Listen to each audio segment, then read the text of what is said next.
warahmatullahi wabarakatuh. Selamat pagi sahabat tani Indonesia dimanapun berada. Pagi ini saya sedang berada di halaman pekarangan depan rumah, di mana di hadapan saya ini terdapat pohon durian lokal asli Indonesia yang berjenis durian tembaga. Tanaman durian ini merupakan hasil okulasi serta telah kita berikan penambahan 2 batang akar bantu, di mana kedua batang tambahan ini berfungsi yang pertama sebagai booster tanaman di masa vegetatif atau masa pertumbuhan. Dengan adanya kedua akar bantu ini, akar-akarnya bekerja menyerap dan menyuplai nutrisi yang tersimpan dalam media tanah untuk membantu proses pertumbuhan tanaman seperti yang dilakukan oleh akar cabang utama.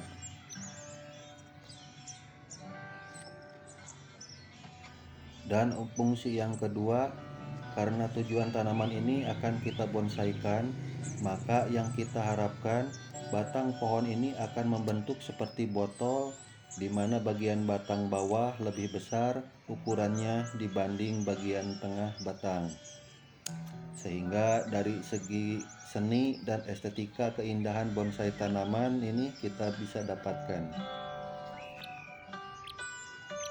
Coba kita lihat dan perhatikan dari karakteristik tanaman ini. Dari batang-batangnya yang gemuk, kemudian dahan-dahannya pula yang berisi. Padahal ketinggian tanaman ini tidak jauh lebih dari 60 cm. Dahan-dahan sudah menuju ke 8 arah mata angin. Batang-batangnya yang gemuk, dahan-dahannya yang gemuk, sehingga lebih terlihat proporsional. Usia tanaman ini ada sekitar kurang dari 1 tahun ya, mungkin di sekitar 9 bulanan dari awal okulasi.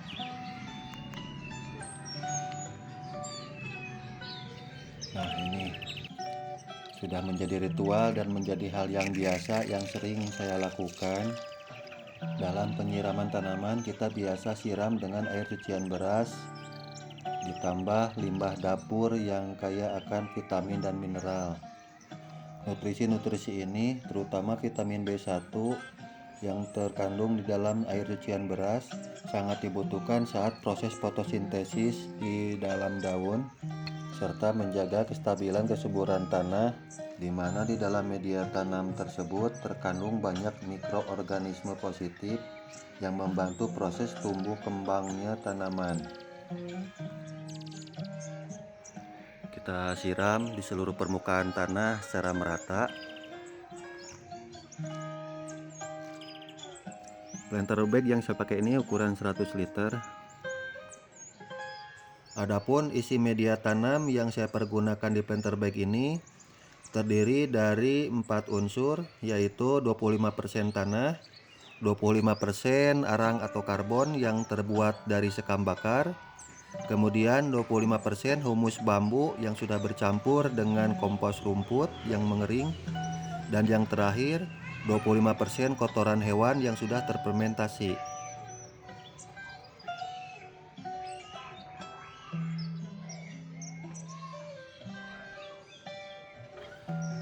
Nah, sekarang kita coba pindah tempat menuju tanaman durian yang masih mentah, maksudnya belum kita buat sebagai bonsai tanaman durian. Ini masih perlu kita beri penanganan khusus, tidak seperti yang tadi yang jenisnya tembaga, dan ini durian jenis pelangi ya. Batang dan percabangannya tanaman ini belum membentuk arah 8 mata angin dan masih berbentuk kipas.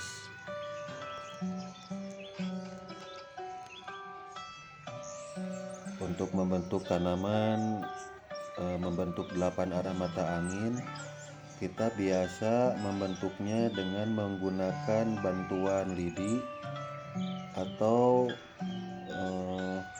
bambu yang masih muda yang udah kita raut membentuk seukuran lidi. Kemudian batang lidi beserta batangnya tanaman kita tuis atau puntir secara bersamaan, dan hati-hati jangan sampai dahan tanaman ini memar atau patah. Lanjut ke proses perlakuan berikutnya. Seperti biasa, kita potong ujung dari batang yang paling atas, di mana tujuannya agar nutrisi hasil dari fotosintesis tersebut tidak disalurkan ke pertumbuhan tingginya tanaman, tapi disalurkan ke samping. Dalam artian nutrisi akan tersimpan ke batang dan dahan-dahan tanaman ini. Jika kita bandingkan, akan terlihat jelas ya perbedaan antara tanaman durian yang jenis tembaga tadi dengan jenis pelangi ini, disebabkan perbedaan jarak perlakuan khusus dalam rentang waktu 1 bulan. Jadi lebih dulu yang tembaga kita beli perlakuan khususnya. Untuk yang jenis pelangi ini sebelumnya tertanam di polybag dengan ukuran 30 x 30 cm. Nah, ini ujung dahan atas yang sebelumnya udah kita potong, udah mengering. Kita potong lagi biar kelihatan rapi. Kita harapkan di beberapa hari ke depan batang dan dahan-dahannya ini mengalami penggemukan atau pelebaran ke samping akibat nutrisi yang tersimpan dan diolah menjadi kayu pada tanaman ini.